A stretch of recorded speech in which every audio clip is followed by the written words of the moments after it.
Assalamualaikum warahmatullahi wabarakatuh. Kembali lagi di channel Winking Farm bersama saya Yuda Nurrohman. Jadi gimana kabarnya teman-teman? Hari ini hari libur 25 Desember, pasti lagi jalan-jalan dan menikmati liburan keluarga ya. Hari ini Yuda di sini bakalan sharing tentang apa itu induk asuh dalam kelinci. Induk asuh itu teman-teman biasanya dilakukan ketika bayi yang masih disusui itu ditinggal oleh ibu aslinya.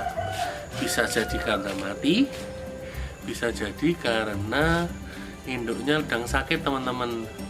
Jadi bisa dibilang kalau di manusia itu seperti ibu sepersusuan, dicarikan ibu lain untuk menyusui.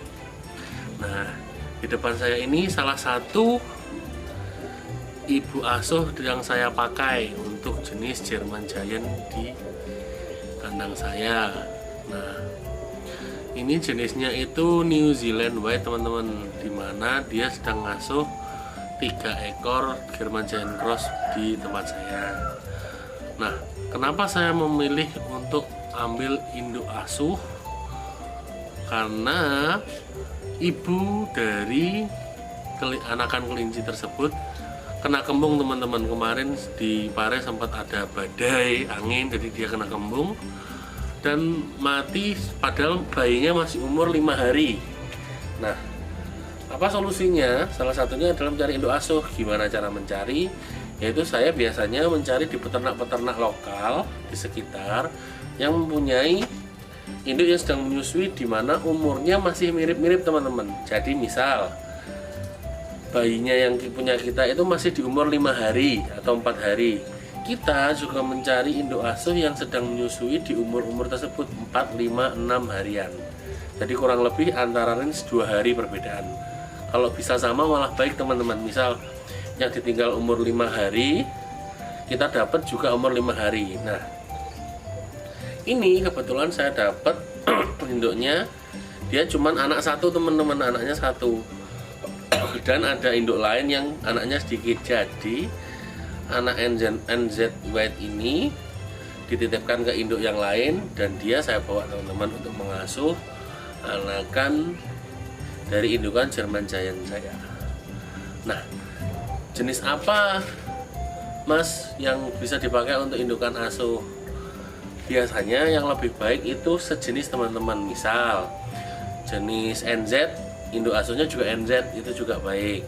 Itu sangat baik, lebih baik lah sejenis. Jadinya susunya juga cukup. Nah, atau jenis yang mirip teman-teman. Misal kelinci jenis mini seperti Holland Loop, itu usahakan bila mencari induk asuhnya juga jenis-jenis kelinci yang mini seperti Holland Loop juga, atau Netherland Dwarf yang ukurannya cukup untuk mengasuh anaknya, atau mini rek teman-teman.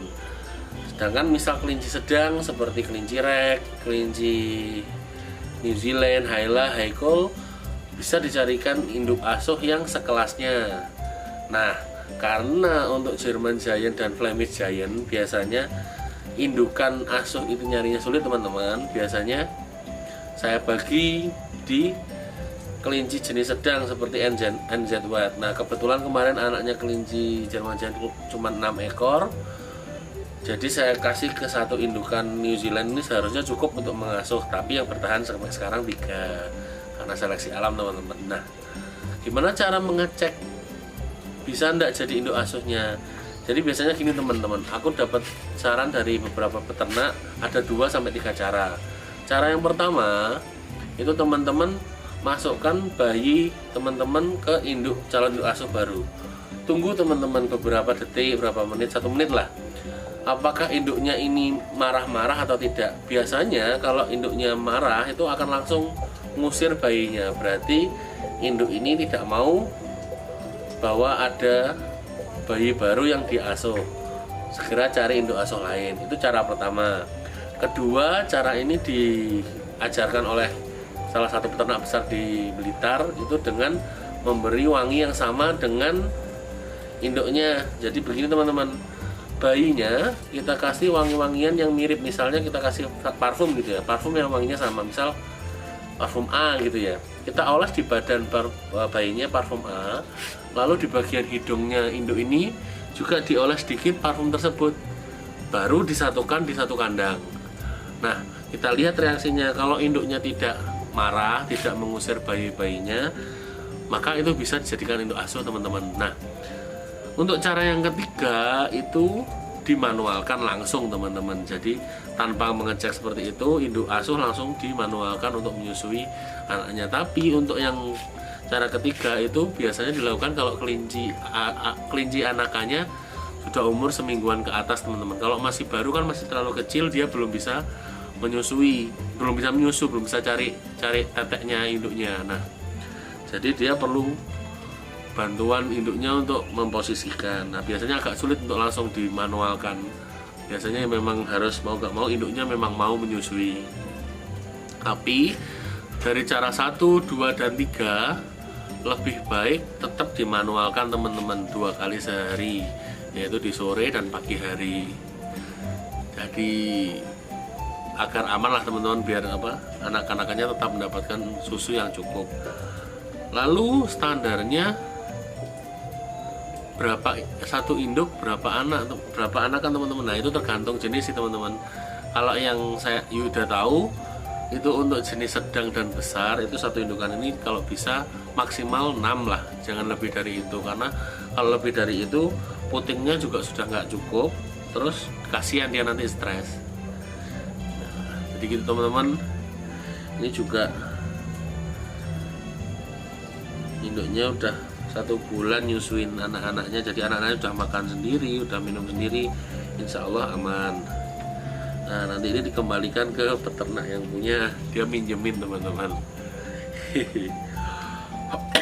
Nah, ini kebetulan juga dia sudah 1 bulan kena gudik. Ini saya kasih obat oles saja teman-teman, sekalian lah biar diobatin, kamu dikeluarin dari kandang. Biasanya saya pakai obat suntik teman-teman, tapi kalau kelinci-kelinci yang pinjem kayak gini, saya cari aman pakai oles aja biar tidak ada apa-apa, karena oles itu paling aman sebenarnya teman-teman. Cuman kenapa untuk kelinci-kelinci besar jarang saya pakai oles penuh, karena badannya besar, butuh olesannya banyak, biasanya biayanya mahal teman-teman. Kenapa sih mas kok sering kena gudik?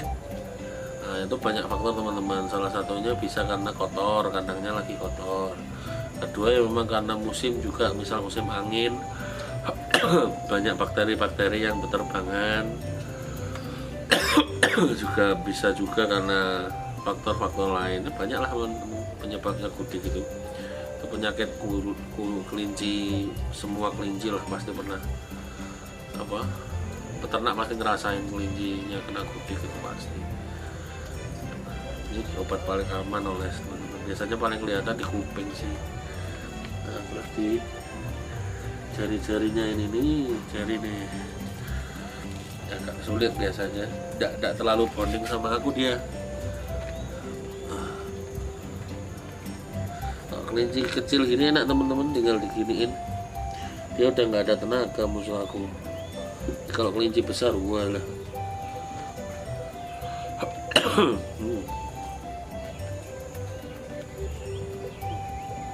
Kalau kelinci besar tuh pasti berdarah-darah kamu. Kalau kukunya nggak diobatin ya, enggak.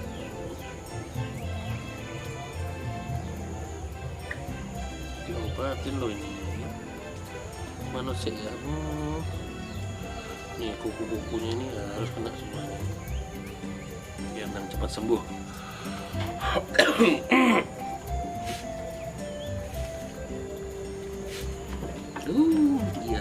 Iya. Kurang cekatan teman-teman, jarang banget pakai oles soalnya.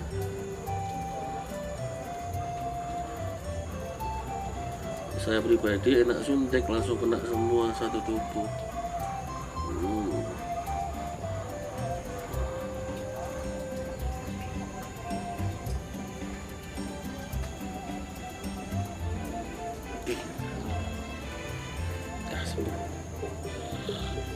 nggak kena aman. Jadi kadang tuh kaki depan kena, belakang nggak kena teman-teman. Bedik tuh nggak semuanya rata kena. Oh hidungnya ada.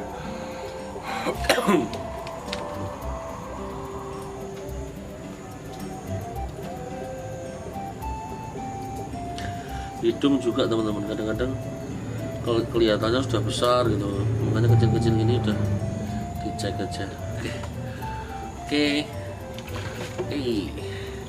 Jadi segitu aja teman-teman sharingnya hari ini. Semoga liburan kalian bahagia dan jangan lupa selalu support peternak lokal Indonesia dan salam sukses peternak kelinci Indonesia. Dah.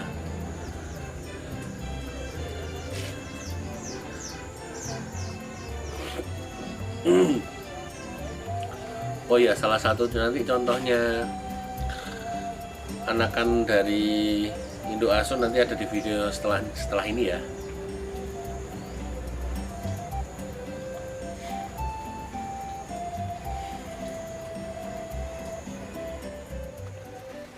Ini adalah salah satu contoh ibu asuh dari German Giant.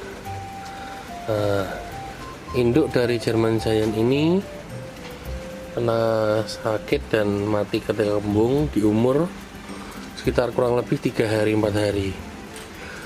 Nah, saya kebetulan langsung cari di peternak, ada yang punya kelinci jenis NZ New Zealand, yang mana anaknya juga tinggal satu ekor aja yang bisa dipindahkan ke indukan lain. Jadi saya membawa induk ini sebagai ibu asuh, dimana induk ini sebagai ibu yang menyusui kelinci-kelinci ini dari umur 3 hari sampai umur kurang lebih 1 bulan. Nah, jadi seperti itu teman-teman. Ini fungsi dari ibu asuh. Nah, itu salah satu solusi kalau misalnya ada permasalahan ketika induk menyusui sakit atau induk menyusui tiba-tiba mati. Jadi carikan ibu pengganti atau ibu asuh, ibu sepersusuan. Itu teman-teman.